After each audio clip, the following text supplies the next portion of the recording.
معاملہ عید میلاد النبی کی حیثیت. آئیے اس پر ایک حدیث دیکھ لیتے ہیں. حدیث اس طرح ان عبد الرحمن ابن ابی بکرۃ رضی اللہ تعالی ان عبد الرحمن ابن ابی بکرۃ عن ابی عن النبی صلی اللہ علیہ وسلم قال شہران لا ينقصان شہر عید رمضان و ذو الحجۃ رواہ البخاری فی کتاب الصوم. حضرت امام بخاری اس حدیث پاک کو جہاں روزوں کا بیان ہے اسی طریقے سے لائے. عبد الرحمن ابن ابی بکرہ اپنے باپ سے روایت کرتے ہیں, وہ کہتے ہیں کہ رسول اللہ صلی اللہ علیہ وسلم نے فرمایا 2 مہینے کبھی کم نہیں ہوتے. 2 مہینے کبھی کم نہیں ہوتے. اس کا کیا مطلب؟ مطلب یہ ہے کہ اگر 29 کے بھی ہو جائیں تب بھی ثواب 30 ہی کا ملتا ہے. مثلا رمضان کا روزہ اگر 29 کو ہو جائے, 30 کا روزہ نہ ہو تو اسے 30 ہی کا ثواب دیا جائے گا. 2 مہینے کبھی کم نہیں ہوتے. شہران لا ينقصان 2 مہینے کبھی کم نہیں ہوتے. یہ 2 مہینے کون سے ہیں؟ نبی نے اس کی تفسیر فرمائی شہر عید, عید کے 2 مہینے. اب بتائیے عید کے 2 مہینے ہیں تو عیدیں کتنی ہوئی؟ 2 ہی ہوئی نا. آپ نے فرمایا 2 مہینے کبھی کم نہیں ہوتے اور آپ نے 2 مہینوں کی تفسیر فرمائی شہر عید, عید کے 2 مہینے. اب عید کے 2 مہینے اگر ہیں تو عیدیں کتنی ہوئی؟ عید کے 2 مہینے تو عیدیں بھی 2 ہی ہوئی, ایک عید الفطر اور ایک عید الاضحیٰ. لہذا عید میلاد النبی کہنا یہ صحیح نہیں ہے, اس لیے کہ نبی فرمائے کہ عیدیں میں 2 دے رہا ہوں اللہ کے دینے کی وجہ سے تم کو ہے میری امت. اب امت یہ کہے کہ ہمیں 2 نہیں چاہیے, ہمیں 3 چاہیے, ایک ہم بنا لیتے ہیں. لہذا یہ تیسری عید جو بنائی ہے اس حدیث کے مخالف ہے اور یہ بدعت ہے. اور ایک نقطہ اور بھی, پیر کے دن آپ صلی اللہ علیہ وسلم پیدا ہوئے, کیا اس دن روزہ رکھنا جائز ہے کہ نہیں؟ پیر کے دن کا روزہ رکھنا سنت ہے اور عید کے دن روزہ رکھنا حرام ہے. لہذا اگر نبی کریم صلی اللہ علیہ وسلم کی پیدائش کے دن کو, میلاد نبی کو, رسول اللہ صلی اللہ علیہ وسلم کی پیدائش کے دن کو عید مان لیا جائے تو عید کے دن تو روزہ رکھنا حرام ہے, جبکہ نبی کریم صلی اللہ علیہ وسلم کی پیدائش پیر کے دن ہوئے, پیر کے دن روزہ رکھنا سنت ہے. اس طرح نبی کریم صلی اللہ علیہ وسلم کی پیدائش کے دن کو عید کہنا درست نہیں ہے. اس حدیث کی روشنی میں عید میلاد النبی کا رد ہوتا ہے. جہاں تک قبروں کے اوپر چراغ جلانا اور پھول ہار وغیرہ چڑھانا اس کا جو معاملہ ہے, اس سلسلے میں میں آپ کے سامنے 3 حدیثیں پیش کرتا ہوں. پہلی حدیث ان ابی حیاج الاسدی قال قال علی علی الا ابعثک الا ما بعثنی علی رسول اللہ صلی اللہ علیہ وسلم.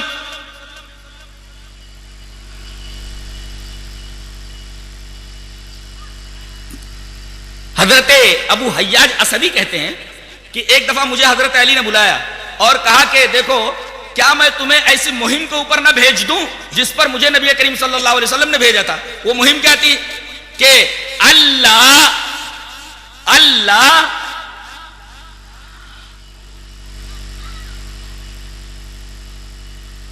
تمثالن الا تمستہ, کہ کوئی اگر تمثال یا اسٹیچو نظر آئے تو اس کو برابر کر دو. ولا قبرن مشرفن الا سویتہ, اور کوئی اونچی قبر نظر آئے تو اس کو برابر کر دو. یہ روایت مسلم شریف کتاب الجنائز کے اندر موجود ہے. اب بتائیے اونچی قبر بنانا نبی کریم صلی اللہ علیہ وسلم نے اس سے منع کیا ہے اور حضرت علی کو باقاعدہ ایک مہم کے اوپر روانہ کیا تھا. اس مہم کے اوپر ابو حیاج اسدی کو خود حضرت علی بھیج رہے ہیں کہ کوئی اونچی قبر نظر آئے تو اس کو برابر کر دو. اسی طریقے سے ایک روایت حضرت امام مسلم حضرت جابر سے کتاب الجنائز کے اندر لائے, وہ دیکھیے وان جابر رضی اللہ تعالی عنہ قال نہا رسول اللہ صلی اللہ علیہ وسلم ان یجسس القبر وان یقعد علیہ وان یبنى علیہ, رواہ مسلم فی کتاب الجنائز. حضرت جابر ابن عبداللہ فرماتے ہیں کہ منع کیا رسول اللہ صلی اللہ علیہ وسلم نے کہ قبروں کے اوپر چونا کاری کی جائے, اسی طرح قبروں کے اوپر بیٹھا جائے. بیٹھنے کا 2 مطلب, ایک تو قبر کے اوپر آدمی بیٹھ جائے قبرستان میں جا کر کے, اور ایک ہے وہاں مکان بنا کر کے مجاور بن کر کے بیٹھ جائے. تو وان یقعد علیہ اس پر بیٹھنے سے منع کیا, وان یبنى علیہ نبی نے منع کیا کہ اس کے اوپر عمارت تعمیر کی جائے. لوگوں نے عمارتیں تعمیر کر لی ہیں, باقاعدہ مجاور بن کر کے بیٹھ گئے ہیں. اسی طریقے سے اس کے اوپر باقاعدہ ہر سال ہر مہینے کلر ہوتا ہے, جبکہ نبی کریم صلی اللہ علیہ وسلم نے ان تمام چیزوں سے منع فرمایا ہے. اس سلسلے میں ایک حدیث پاک اور آپ کے سامنے رکھ دوں. حدیث اس طرح ہے وان ابن عباس رضی اللہ تعالی عنہما قال لعن رسول اللہ صلی اللہ علیہ وسلم زائرات القبور والمتخذین علیہ المساجد والسروج, رواہ ابو داود فی کتاب الطہارہ. حضرت ابن عباس رضی اللہ تعالی عنہما فرماتے ہیں کہ رسول اللہ صلی اللہ علیہ وسلم نے لعنت فرمائی ہے قبر کی زیارت کرنے والی عورتوں پر کہ وہاں جا کر کے قبر والوں سے کچھ مانگیں، اور ان کے اوپر بھی لعنت فرمائی ہے جو قبروں کے اوپر مسجدیں بنا لیتے ہیں، اور ان لوگوں کے اوپر بھی لعنت فرمائی ہے جو قبروں کے اوپر چراغ جلاتے ہیں۔ یہ روایت امام ابی داؤد کتاب الجنائز کے اندر لائے ہیں، کتاب الجنائز کے اندر یہ روایت موجود ہے، راوی حضرت عبداللہ ابن عباس رضی اللہ تعالیٰ عنہ۔ اب دیکھیے آپ، قبروں کے اوپر مسجد بنانے والے کے اوپر اللہ کے رسول نے لعنت فرمائی ہے، اسی طریقے سے قبروں کے اوپر چراغ جلانے والے کے اوپر بھی اللہ کے رسول صلی اللہ علیہ وسلم نے لعنت فرمائی ہے۔ لہذا قبروں کے اوپر چراغا کرنا، پھول ہار چڑھانا، یہ تمام چیزیں ایسی ہیں جن کا کوئی ثبوت اسلام میں نہیں ہے، یہ تمام کی تمام چیزیں بدعت سے تعلق رکھتی ہیں۔ جہاں تک معاملہ صلاۃ و سلام کا ہے، اس سلسلے میں آپ کے سامنے ایک حدیث پاک پیش کرتا ہوں۔ حدیث اس طرح، وعن ابی ہریرہ رضی اللہ تعالیٰ عنہ قال قال رسول اللہ صلی اللہ علیہ وسلم لا تجعلوا بیوتکم قبورا ولا تجعلوا قبری عیدا وصلوا علی فإن صلاتکم تبلغنی حیث کنتم، رواہ ابو داؤد فی کتاب المناسک۔ حضرت امام ابی داؤد اس حدیث پاک کو، جہاں قربانیوں کا بیان ہے، اس حدیث پاک کو ایسے ہی لائیں، راوی حضرت ابو ہریرہ ہیں۔ حضرت ابو ہریرہ فرماتے ہیں کہ رسول اللہ صلی اللہ علیہ وسلم نے ارشاد فرمایا کہ تم لوگ اپنے گھروں کو قبر مت بناؤ۔ غور فرمائیں، اپنے گھروں کو قبر نہ بناؤ۔ اس کا کیا مطلب؟ اس کے دو مطلب ہیں۔ ایک تو یہ کہ جیسے قبروں کے اوپر نماز پڑھنا جائز نہیں ہے تو اس طرح مت کرو، اپنے گھروں میں بھی نماز پڑھا کرو۔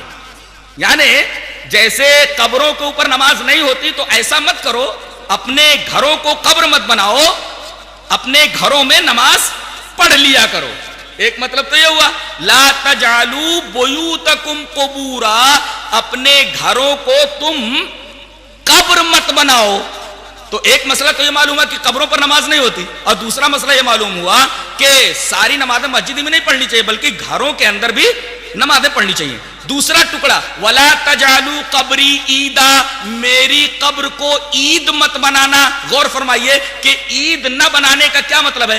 آپ نے اس ٹکڑے کے اندر کیا کہنا چاہا ہے؟ عید کے اندر ہم کیا کرتے ہیں؟ عید کے اندر ہم نہاتے ہیں، دھوتے ہیں اور اچھے اچھے کپڑے پہنتے ہیں، بچوں کو نہلا دھلا کر کے اچھے اچھے کپڑے پہناتے ہیں، ہماری عورتیں نہا دھو کر کے جو ہے اچھے اچھے کپڑے پہنتی ہیں، اور اس کے بعد پھر عیدگاہ جاتی ہیں۔ اگر اس طریقے کا معاملہ کسی قبر کے ساتھ ہو، نبی کریم صلی اللہ علیہ وسلم نے فرمایا یہ معاملہ عید والا میری قبر کے ساتھ نہیں ہو سکتا، تو دوسری قبر کے ساتھ کرنا کیسے جائز ہوگا؟ اور یہی معاملہ اس کے اندر ہوتا ہے، باقاعدہ نہا دھو کر کے لوگ اچھے اچھے کپڑے پہن کر کے بچوں کو ساتھ میں لے کر، عورتوں کو ساتھ میں لے کر باقاعدہ قبر کے اوپر جاتے ہیں جیسے عید کے اندر جا رہے ہوں۔ تو اس ٹکڑے سے عرس کا رد ہوا، ولا تجعلوا قبری عیدا، میری قبر کو عید مت بناؤ، اس ٹکڑے سے عرس کا رد ہوا۔ اور تیسرا ٹکڑا وصلوا علی، میرے اوپر درود بھیجو، فإن صلاتکم تبلغنی حیث کنتم، تم جہاں سے بھی میرے اوپر درود بھیجو، میرا معاملہ ایسا ہے کہ تمہارا درود کہیں سے بھی بھیجا جائے مجھ تک پہنچا دیا جاتا ہے۔ اس سے دو باتیں معلوم ہوئی کہ آپ ہر جگہ حاضر و ناظر نہیں ہیں، ورنہ درود کو پہنچانے کے لیے فرشتے نہ ہوتے، جو آدمی درود پڑھتا ہے فرشتے اس درود کو لے کر کے نبی کریم صلی اللہ علیہ وسلم کے پاس پہنچا دیتے ہیں۔ تو پہلا مسئلہ یہ معلوم ہے کہ رسول ہر جگہ حاضر و ناظر نہیں ہے، لہذا لوگ کھڑے ہو کر کے جو درود اور سلام پڑھتے ہیں ایک خاص انداز سے، اس کا بھی کوئی ثبوت اسلام میں نہیں ہے، یہ بھی ایک طریقے کی بدعت ہے۔ اس لیے کہ نبی کریم صلی اللہ علیہ وسلم نے فرمایا کہ درود کسی بھی طریقے سے کہیں بھی رہو تم وہاں سے بھیج تو میرے پاس درود پہنچا دیا جاتا ہے۔ اب اس کے لیے خاص شکل بنا لینا، ایک خاص عقیدے کے ساتھ کھڑے ہو کر کے صلاۃ و سلام پڑھنا، یہ قطعاً درست نہیں ہے۔ اور جہاں تک چیزیں بڑھا لینے کا معاملہ ہے، نبی کریم صلی اللہ علیہ وسلم نے جہاں کسی چیز کو عام رکھا ہے، آدمی خاص نہیں کر سکتا۔ آپ درود کہیں بھی پڑھ سکتے ہیں، گھر میں پڑھ سکتے ہیں، کھیت میں پڑھ سکتے ہیں، دکان میں پڑھ سکتے ہیں۔ اب باقاعدہ اس کو ایک شکل دے دینا کہ تقریر ہو، تقریر ہونے کے بعد لوگ کھڑے ہو جائیں اور ایک خاص انداز سے وہ عمل کریں، درود و سلام پڑھیں، اس کا کوئی ثبوت اسلام کے اندر نہیں ہے۔ یہ ایک طریقے سے اسلام میں اضافہ ہے۔ ذرا ایک حدیث دیکھیے، حدیث اس طرح، وعن نافع ان رجلا اتى الى جنب ابن عمر فقال الحمد لله والسلام على رسول الله قال عمر وانا اقول الحمد قال ابن عمر وانا اقول الحمد لله والسلام على رسول الله وليس هكذا علمنا رسول الله صلی اللہ علیہ وسلم، علمنا ان نقول الحمد لله على كل حال، رواه الترمذي في كتاب الادب۔ حضرت امام ترمذی اس حدیث پاک کو ایسے کتاب الادب میں لائے ہیں۔ یہ نافع ہیں، حضرت عبداللہ ابن عمر رضی اللہ تعالیٰ عنہ کے شاگرد ہیں. وہ کہتے ہیں کہ ہم لوگ بیٹھے ہوئے تھے حضرت عبداللہ ابن عمر کے پاس، ایک آدمی بھی وہاں تھا، اچانک اس کو چھینک آئی. اب چھینک جب آتی ہے تو ہم لوگ کیا بولتے ہیں؟ الحمدللہ. تو اس آدمی کو جب چھینک آئی تو اس نے کیا کہا؟ الحمدللہ والسلام علی رسول اللہ. فوراً ابن عمر نے ٹوک دیا، کہا وانا اقول الحمدللہ والسلام علی رسول اللہ، میں بھی الحمدللہ والسلام علی رسول اللہ بولتا ہوں. ولیس ہکذا علمنا رسول اللہ صلی اللہ علیہ وسلم، رسول اللہ صلی اللہ علیہ وسلم نے ہمیں چھینک کے وقت صرف الحمدللہ کہنا سکھایا ہے. یہ جو تو نے آگے والسلام علی رسول اللہ، صلاۃ و سلام جو تو نے بڑھایا ہے، اس کا ثبوت نہیں ہے. اس سے یہ پتا چلا کہ نبی کریم صلی اللہ علیہ وسلم نے جو عبادت جس انداز سے ہمیں دی ہے اس کے آگے پیچھے کچھ نہیں بڑھا سکتے. جب چھینک کے آگے الحمدللہ آپ نے سکھایا، اس کے آگے ہم سلام نہیں بڑھا سکتے، تو اذان سے پہلے اذان کے بعد ہم سلام کیسے بڑھا سکتے ہیں؟ اگر ایسا ہوتا تو حضرت ابن عمر رضی اللہ تعالیٰ عنہ اس آدمی کو کیسے ٹوکتے؟ جہاں تک درود کا معاملہ ہے، اس سلسلے میں چاہتا ہوں کہ وہ حدیث آپ کے سامنے پیش کر دوں. حدثنی عبداللہ ابن عیسیٰ سمع عبد الرحمن ابن ابی لیلہ قال لقینی کعب بن عجرۃ رضی اللہ تعالیٰ عنہ قال الا اہدی لک ہدیۃ سمعتها من النبي صلی اللہ علیہ وسلم فقلت بلا فاہدیها لی فقال سألنا رسول اللہ صلی اللہ علیہ وسلم فقلنا یا رسول اللہ کیف الصلاة علیکم اہل البیت فإن اللہ قد علمنا کیف نسلم علیکم قال قولوا اللہم صلی علی محمد وعلی آل محمد کما صلیت علی ابراہیم وعلی آل ابراہیم انک حمید مجید اللہم بارک علی محمد وعلی آل محمد کما بارکت علی ابراہیم وعلی آل ابراہیم انک حمید مجید. رواہ البخاری فی کتاب الانبیاء. حضرت امام بخاری اس حدیث پاک کو ایسے کتاب الانبیاء کے اندر لائے. حضرت کعب بن عجرہ فرماتے ہیں کہ ایک صاحب سے جب ملاقات ہوئی تو کہا کہ میں تمہیں ایک تحفہ نہ دے دوں گا، میں نے نبی کریم صلی اللہ علیہ وسلم سے سنا ہے. کہا کہ ارے جلدی سے بتاؤ کون سا تحفہ ہے جو نبی کریم صلی اللہ علیہ وسلم سے تم نے سنا ہے. کہا کہ ٹھیک ہے وہ تحفہ میں تم کو دیتا ہوں. وہ تحفہ کیا تھا کہ ہم لوگ نبی کریم صلی اللہ علیہ وسلم کے پاس گئے، ہم نے پوچھا کہ اے اللہ کے رسول کیف الصلاۃ علیکم اہل البیت، اہل البیت درود آپ کے اوپر ہم کس طرح بھیجیں؟ فإن اللہ قد علمنا کیف نسلم علیکم، اللہ تبارک و تعالیٰ نے ہم کو سکھلا دیا ہے کہ ہم آپ کے اوپر سلام کیسے بھیجیں. اب پوچھنا یہ ہے کہ سلام تو معلوم ہو گیا، درود آپ کے اوپر کیسے بھیجیں؟ قال قولوا، تو اللہ کے رسول صلی اللہ علیہ وسلم نے فرمایا کہو.